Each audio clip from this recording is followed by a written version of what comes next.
मनीष सिसोदिया जी, आप एकदम पलटी मार रहे हैं। अरे आपको वोट चाहिए, हिंदू भाइयों का वोट चाहिए तो वैसे मांग लीजिए, भीख मांग लीजिए। आप इस तरह के वहाँ जा कर के आप दिखा रहे हैं, हिंदू भाइयों को दिखा रहे हैं कि देखिए मैं अब वहाँ पर दर्शन करने जा रहा हूँ। तो आज आप क्यों रामलला के दर्शन करने जा रहे हैं? मैं तो और श्री राम जी को लेकर के ये राजनीति खेल रहे हैं, इनको डर लगना चाहिए। इस तरह से बहका करके उनका वोटों की ये राजनीति करना चाहते हैं और ये दंगा भड़काना चाहते हैं। ये लोग सुधरने वाले नहीं हैं, ये पॉलिटिकल लोग हैं। इन्हें तो वोट चाहिए, इन्हें सत्ता चाहिए, इन्हें जनता नहीं चाहिए, इन्हें हिंदू मुस्लिम का प्यार नहीं चाहिए, इन्हें देश की एकता नहीं चाहिए। इन्हें तो सिर्फ चाहे कत्लेआम हो, चाहे ये दंगे करा करा करके मरवाएं, चाहे हमें भिड़वाएं, हमारे सुरक्षा कर्मियों से हमें भिड़ा दें और हमें आपस में लड़वा दें। ये इनका काम सिर्फ इतना ही है कि उत्तर प्रदेश में इन्हें दिख रहा है कि इनका सबका कैसे सुपड़ा साफ होने वाला है और हमारे योगी आदित्यनाथ जी का परचम वहाँ लहराने वाला है। नमस्कार, मैं हूं आपके साथ मनीषा डिंडोरिया। स्वागत है आप सभी का प्यारा हिंदुस्तान पर।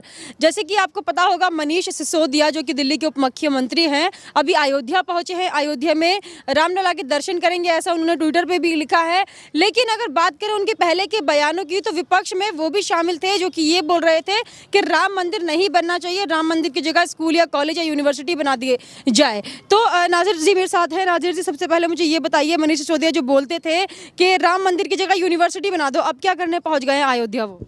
देखिए, इस टाइम इलेक्शन का दौर है और 5 स्टेटों में इलेक्शन होने वाले हैं और जिसमें एक हमारा उत्तर प्रदेश भी है। और आप रामलला की बात कर रहे हैं, आपके मुंह से तो जज भी नहीं रहा कि हम रामलला के हम दर्शन करने जा रहे हैं। जो वहाँ पर आप कह रहे थे कि यूनिवर्सिटी बनेगा, जबकि हिंदू और मुस्लिम दो विवाद चल रहा था, मंदिर और मस्जिद को लेकर के, बाबरी मस्जिद और मंदिर को लेकर के विवाद चल रहा था।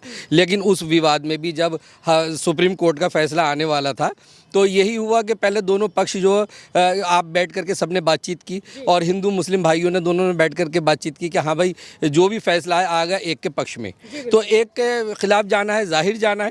तो हिंदू मुस्लिम भाई सारे के सारे हमारा देश का जो लोग हैं, हमारे हिंदू मुस्लिम भाई बड़े प्यार से रहते हैं और प्यार से रहना चाहते हैं। लेकिन ये लोग नहीं चाहते कि हम सब प्यार से रह सकें। तो उसमें हमने सभी लोगों ने कहा कि हाँ, जिसके भी पक्ष में आए कोई बात नहीं, धार्मिक जगह है। तो मंदिर के लिए वो वहाँ जो सुप्रीम कोर्ट ने फैसला दिया मंदिर के हक में दिया और कोई नहीं बोला, ना कोई झगड़ा हुआ, ना कोई मुस्लिम नाराज़ हुआ और सब ने खुश हो करके कहा कि वहाँ पर मंदिर बनाइए। यहाँ तक के मंदिर के लिए दान प्रदान भी किया गया। मुस्लिम भाइयों ने बहुत तादाद में वहाँ मंदिर बनवाने के लिए पैसा दिया है। लेकिन मनीष सिसोदिया जी, आप एकदम पलटी मार रहे हैं। अरे आपको वोट चाहिए, हिंदू भाइयों का वोट चाहिए तो वैसे मांग लीजिए, भीख मांग लीजिए। आप इस तरह के वहाँ जा कर के आप दिखा रहे हैं, हिंदू भाइयों को दिखा रहे हैं कि देखिए मैं अब वहाँ पर दर्शन करने जा रहा हूँ। जब आपकी ज़रूरत थी, जब तो आप काम में नहीं आए, और आज आप वैसे ही वहाँ पर जब सारा कुछ हो गया है, सारा वहाँ का संगठन बन गया है, वहाँ की कमेटियाँ बन गई हैं और मंदिर बनने की कमेटियाँ बन रही हैं, तो आज आप क्यों रामलला के दर्शन करने जा रहा है? मैं तो कहता हूं कि बड़े अफसोस की बात और हंसी की बात है। इनको नहीं चाहिए कि इस तरह की राजनीति खेल रहे हैं और वो भी एक धार्मिक स्थान पर और श्री राम जी को लेकर के ये राजनीति खेल रहे हैं। इनको डर लगना चाहिए। जिस तरीके से ये बोल रहे हैं कि रामलला हम आ रहे हैं, आपके दर्शन करें, साधु संतों से मुलाकात कर रहे हैं, लेकिन पहले बोलते थे जब चुनाव आते थे कि सारे राजनेताओं को चुनावी मुद्दों के टाइम पे मंदिर न जाकर सरकारी स्कूल जाना चाहिए। तो अभी ये मंदिर में क्या करने का? अब आप देख लीजिए, आप देख लीजिए, ये कहते हैं कि रामलला और मंदिर और मस्जिद का मुद्दा जब ही नज़र आता है जब इलेक्शन आते हैं। अब आप क्या कर रहे हैं? सारा वही जो ये करते हैं, जिस नेचर के ये हैं और जो करना चाहते हैं, वो सबके सामने है। पूरा भारत देश आज देख रहा है कि आज आप वही मुद्दे को लेकर के, जिस मुद्दे को लेकर के हमारे हिंदू मुस्लिम भाई और सब ने कहा कि नहीं, अगर सुप्रीम कोर्ट का फैसला है तो मंदिर बने, और यहाँ तक के सारे मुस्लिम भाइयों ने काफ़ी तादाद में खुश होकर के कहा कि कोई बात नहीं, मंदिर बने, धार्मिक जगह है और अब श्री राम जी का पूजन होगा, कोई दिक्कत नहीं है। लेकिन आज ये वहाँ राजनीति खेलने गए हैं। हम सबको, पूरे भारत देश को ये हमें गुमराह कर रहे हैं, क्योंकि हम सब भोले भाले कम पढ़े लिखे लोग हैं, गरीब लोग हैं भारत देश में, और ये इस तरह से बहका करके उनका वोटों की ये राजनीति करना चाहते हैं और ये दंगा भड़काना चाहते हैं और इस तरह से वहाँ जा कर के दिखाना चाहते हैं देखिए हम हम हैं, हम आपके साथ हैं। तो इनको जो सबक दिखेगा, आप देखिएगा उत्तर प्रदेश में योगी सरकार, योगी आदित्यनाथ जी जैसे सबको साथ लेकर के चले, सबका साथ, सबका विकास और सबका विश्वास की उन्होंने बात की और वो खरे उतरे और उन्होंने हर तरह से सबको सपोर्ट किया, बीमारी से लेके और सारी योजनाओं तक उन्होंने सबको एक समान देखा है। लेकिन ये लोग सुधरने वाले नहीं हैं, ये पॉलिटिकल लोग हैं, इन्हें तो वोट चाहिए, इन्हें सत्ता चाहिए, इन्हें जनता नहीं चाहिए, इन्हें हिंदू मुस्लिम का प्यार नहीं चाहिए, इन्हें देश की एकता नहीं चाहिए, इन्हें तो सिर्फ चाहे कत्लेआम हो, चाहे हमारे देश के नागरिक बीमारी से मरें, चाहे ये दंगे करा करके मरवाएं, चाहे हमें भिड़वाएं, हमारे सुरक्षा कर्मियों से हमें भिड़ा दें और हमें आपस में लड़वा दें, ये इनका काम सिर्फ इतना ही है। और ये सिर्फ जो मुद्दा उठा रहे हैं, ये सिर्फ मुद्दा उठा रहे हैं इसलिए कि उत्तर प्रदेश में इन्हें दिख रहा है कि इनका सबका कैसे सुपड़ा साफ होने वाला है और हमारे योगी आदित्यनाथ जी का परचम वहाँ लहराने वाला है। चुनाव अब आने वाले हैं तो सभी के सभी चुनाव के लिए वहां पर जा रहे हैं, लेकिन दिल्ली संभाला नहीं जा रहा और चुनाव की तैयारी कर रहे हैं यूपी में। जीत पाएंगे इस तरह से? बिल्कुल कभी नहीं। सारी जनता जान गई है, सारी जनता, सबको चाहिए रोटी कपड़ा मकान, सबको चाहिए नरेंद्र मोदी प्रधानमंत्री जी की योजनाएं, सबको चाहिए योगी जी की योजनाएं। जैसे योगी जी ने 50 लाख कुछ हज़ार वहाँ घर दिए, जिसमें बहुत ज़्यादा तादाद में मुस्लिम भाइयों को भी उन्होंने घर दिए। आज वो मुस्लिम जिसको छत मिल गई है, बड़े बड़े लोग, बड़े बड़े परिवार बड़े लंबे टाइम से किराए पर रह के और उनकी नस्लें गुजर गई किराए पर, उन्हें घर नसीब नहीं हुआ। तो ऐसे योगी आदित्यनाथ जी जिन्होंने मकान दिया, आज लोग खुश हैं कि हमें छत मिल गई है और उन्हें विकास नज़र आ रहा है, काम नज़र आ रहा है। और उत्तर प्रदेश में आपने देखा कि जब से योगी आदित्यनाथ जी आए हैं एक भी दंगा नहीं हुआ। और अखिलेश की सरकार में आप देख लीजिए कितने मुजफ्फरनगर से लेके मेरठ से लेके हर जगह दंगे ही हो रहे थे और वहाँ कितना गुंडागर्दी हो रही थी। वहाँ बहन बेटियों का निकलना कितना बड़ा प्रॉब्लम की बात थी कि जब योगी आदित्यनाथ जी जैसे भी सरकार बनी और उन्होंने जब उन्हें आदत पड़ी हुई थी कुछ गुंडों को, उनके समाजवादी गुंडों को, उनको मायावती जी के, ओवैसी जी के, जितने भी जो लोग अपोजिट पार्टी के लोग कांग्रेस सरकार के, तो उन्होंने जब छेड़खानी की तो योगी आदित्यनाथ जी ने बिठा कर उठक बैठे लगाई, पूरे भारत देश ने देखा।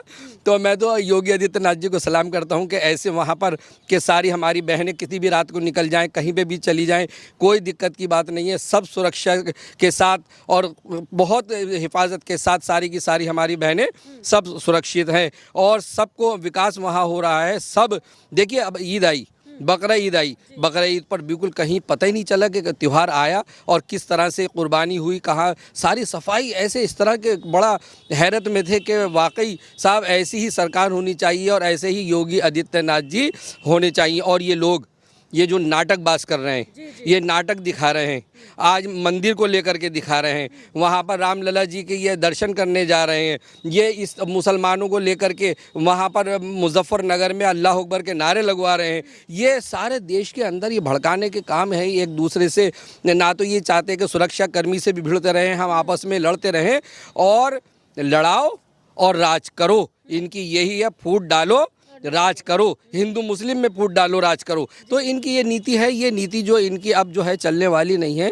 और सारे हिंदू मुस्लिम भाई सब भारत देश में सारे के सारे बड़े प्यार से रह रहे हैं और सब भारत देश को सलाम कर रहे हैं। जी, अब देखिए चुनाव है तो प्रियंका गांधी भी लखनऊ के दौरे पर हैं, चक्कर लगा रही हैं। अभी तक सीएम का उन्होंने चेहरा घोषित नहीं किया है कि कौन बनेगा, लेकिन कांग्रेस का ये कहना है कि प्रियंका गांधी अकेली लीडर काफ़ी हैं हमें यूपी में चुनाव जितवाने के लिए। तो देखिए प्रियंका गांधी क्या जितवा पाएंगी? ये तो पारिवारिक मामला चल रहा है, परिवार से इनके ख़ानदानी पॉलिटिक्स चल रहा है और इनका तो कोई आएगा ही नहीं निकल के। जितने भी लोग कार्यकर्ता जो मेहनत इनके साथ करी है उन्होंने इसलिए तो हट गए और इसलिए इनका सुपड़ा साफ हो गया। अब प्रियंका गांधी अकेली चल रही हैं। अरे भाई कुछ काम तो करा होता उत्तर प्रदेश को लेकर के या किसी राज्य में लेकर के जहाँ जहाँ कांग्रेस की सरकार है वहाँ आप देखो ना कितना बुरा हाल है। महामारी में भी देखा गया कि कितना बुरा हाल है और हमेशा ये घोटाला ही करते चले आए और हमेशा ही ये फूट डालते चले आए, हिंदू मुस्लिम भाइयों में फूट डालते चले आए।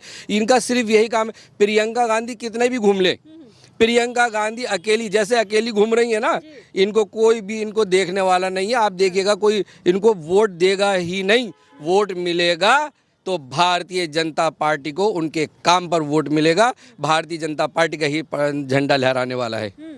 गठबंधन ना करके अकेले चलने का ये जो फैसला लिया है कांग्रेस सरकार ने यूपी में, क्या लगता है अकेले प्रियंका गांधी भारी पड़ पाएंगी योगी आदित्यनाथ? ये तो बड़ी कोशिश की कि हम गठबंधन कर लें और सारे के सारे सब गठबंधन करने को बैठे हुए थे। इनकी बड़ी बड़ी मीटिंगें हुई और सारे ये विपक्षी लोग इकट्ठे हुए और इनकी कांग्रेस को लेकर के, समाजवादी पार्टी को लेकर के, बहुजन समाजवादी पार्टी को लेकर के और ओवैसी जी की पार्टी, ये सारे एक हो गए थे और एक होकर के भारतीय जनता पार्टी के, भारत सरकार के खिलाफ होकर के इन्होंने मीटिंग की। वहाँ पर ये चर्चा हुई कि कौन बनेगा प्रधानमंत्री। वो कहता मैं बनूंगा, वो कहता मैं बनूंगा, वो कहता मैं बनूंगा। यहाँ तक कि दंगा हुआ, बड़ा झगड़ा हुआ, लड़ाइयाँ हुई, पूरा देश ने देखा। तो ये जो लोग खुदगर्ज हैं, ये जनता के हित में नहीं है, ये जनता की भलाई के लिए नहीं है, ये जनता से प्यार नहीं करते, ये जनता का विकास नहीं चाहते, ये जनता का भला नहीं चाहते, ये देश में सुकून नहीं चाहते। ये सारे के सारे ये सब दंगाई हैं और ये सारे के सारे नाटकबाज हैं, ये सब खुदगर्ज हैं, ये सारे मतलबी हैं और अपने मतलबों के लिए निकल के आ रहे हैं और इनका गठबंधन भी टूट गया। अगर ये वाकई जनता की भलाई के लिए होते तो इनका गठबंधन नहीं बन गया होता। गठबंधन बन ही नहीं सकता। अगर गठबंधन भी लेकर के चलेगा और पूरे परिवार को, भारत देश को जो संगठन लेकर चलेगा और सारे धर्मों को लेकर के, हिंदू, मुस्लिम, सिख, ईसाई, यहूदी, पारसी, सारे लोगों को लेकर चलेगी तो पार्टी है वो भारतीय जनता पार्टी, जिसका झंडा बड़ा सही करके लहराने वाला है। पूरा भारत देश उनको सलाम कर रहा है। जी जी जी, एक आखिरी क्वेश्चन मैं आपसे करना चाहूंगी। जिस तरीके से आम आदमी पार्टी अभी यूपी में चक्कर लगा रहे हैं, केजरीवाल, मनीष सिसोदिया, ये एक वोट बैंक के लिए पहले लड़ा करते थे और जीत भी गए थे दिल्ली में, और अभी ये दूसरे वोट बैंक के पीछे भाग रहे हैं। तो ऐसे दोहरी राजनीति करके जीत पाएंगे? असल में एक तो हमारे दिल्ली की जनता, और बल्कि मैं कहूँ कि भारत देश की जनता बड़ी भोली, हम कम पढ़े लिखे गरीब लोग हैं और जैसे जो हमसे कह देता हम ऐसे ही चल पड़ते हैं और हम लोगों के कहने में बड़ी जल्दी आ जाते हैं। हमारे दिल्ली की जनता ने केजरीवाल जी पर बड़ा विश्वास किया। मैं फ्री में ये करूँगा, मैं फ्री में महिलाओं के लिए बसें फ्री, बिजली का बिल फ्री, पानी फ्री, अरे कहाँ फ्री? आप अगर देखें तो उन लोगों से पूछिए, मेरा ही बिल अगर आप देखें तो 6,000 महीने का आता है, जबकि मेरे यहाँ इतना लोड नहीं है। तो सारे लोगों का अगर हम देखें कि जितने, अगर हम सर्वे हमने जो करा, वहाँ पर सबके खूब बिल आ रहे हैं। किसी किसी का कोई किराएदार है और उसके बेचारे के फ्रिज नहीं है, कूलर नहीं है, कुछ तो उसका ज़ीरो आ जाता है, तो उसको कहते हैं कि हमने ज़ीरो कर दिया है, हमारा बिजली पानी फ्री। अच्छा, अब ऐसा फ्री भी किस काम का कि हम किसी को जहर दे रहे हूँ? पानी, गंदा पानी, सीवर का पानी, टॉयलेट का पानी, उसमें जरासीम, उसमें डेंगू, अरे जहरीला पानी। अरे हमें आप ऐसा पानी, फ्री का पानी क्या आप हमें पिला रहे हैं? आपको शर्म आनी चाहिए क्या? और हमारे लोग बीमार हुए, इनकी वजह से बीमार हुए, जो इन्होंने गंदा पानी दिया। तो काय का फ्री? जब हम दवाइयाँ दे रहे हैं, लेकर आ रहे हैं, डॉक्टरों को हम जा रहे हैं, लाइनों में लग रहे हैं, मेडिकल स्टोरों से हम दवाई ला रहे हैं, हम अपनी दिहाड़ी ख़राब कर करके हॉस्पिटलों में जा रहे हैं। तो ये जो केजरीवाल हैं, ये बड़े नाटकबाज और बड़े बेईमान, बड़े शातिर, बड़े चालाक। देखिए, प्रधानमंत्री नरेंद्र मोदी जी, वो बहुत उन्होंने गरीबी देखी और उन्होंने कहा कि जो दिल्ली है, दिल्ली को हम एक कार्ड देते हैं क्योंकि दिल्ली में बड़े गरीब लोग हैं, यहाँ काम करने लोग जाते हैं। तो कहने को अस्पताल, जो हॉस्पिटल्स हैं, कि फ्री इलाज है, लेकिन जब हम सुबह उठकर 9 बजे हम निकले हॉस्पिटल के लिए मरीज़ को लेकर के, तो वहाँ जा कर के पहले हम लाइन में लगे, पहले हमने पर्चा बनवाया, फिर हम लाइन में लगे डॉक्टर को दिखाने के लिए, फिर हम लाइन में लगे दवाई लेने के लिए। सारी दिहाड़ी ख़राब हो गई, थक गए, घर आकर पड़े और हमें होश नहीं। तो प्रधानमंत्री जी ने कहा, मैं 5 लाख रुपया आयुष्मान भारत योजना का कार्ड दिल्ली को देना चाहता हूँ। ये देने नहीं दे रहे हैं। ये केजरीवाल जी मना कर रहे हैं कि नहीं, यहाँ कार्ड लागू नहीं होगा। अरे क्यों नहीं होगा? ये जनता हमारी, आपकी नहीं है, आप मुख्यमंत्री हैं, तो आप क्यों ऐसा कर रहे हैं? आप तो इनकी भलाई के लिए कोई भी भारत सरकार दे या आप दें, और सारी चीज़ तो आप मांगते हैं, आपको आदत पड़ी है भारत सरकार से लेने की, उनके कार्ड को कैसे मना कर रहे हैं? तो उसमें 5 लाख रुपए और कार्ड में, और पूरा हम कभी भी किसी प्राइवेट हॉस्पिटल में या कहीं भी जाके हम अपना टेस्ट कराएं और हम अपना इलाज कराएं, वो है इलाज। ऐसे प्रधानमंत्री तो है ना, वो मिल नहीं सकते पूरी दुनिया में। मैं कहता हूँ कि प्रधानमंत्री नरेंद्र मोदी जी से नहीं है। और उत्तर प्रदेश जितनी बड़ी आबादी का क्षेत्र, 23 करोड़ की आबादी का, ऐसे योगी आदित्यनाथ जी, ऐसे मुख्यमंत्री पूरे भारत देश और पूरी दुनिया में नहीं है। जी, बहुत बहुत धन्यवाद आपका सर। देखिए इन्होंने जिस तरीके से हमें समझाया कि किस तरीके से अरविंद केजरीवाल और मनीष सिसोदिया जो है दोहरी राजनीति खेल रहे हैं। पहले वो एक वोट बैंक के पीछे भागते थे, लेकिन अभी दूसरे वोट बैंक के लिए रामलला के दर्शन करने भी जाएंगे, मंदिर का चक्कर भी काटेंगे और वोट बटोरने का काम भी करेंगे। आपका इस पर क्या कहना है हमें कमेंट करके जरूर बताइएगा। हमारे साथ ऐसे ही बने रहिए, देखते रहिए प्यारा हिंदुस्तान।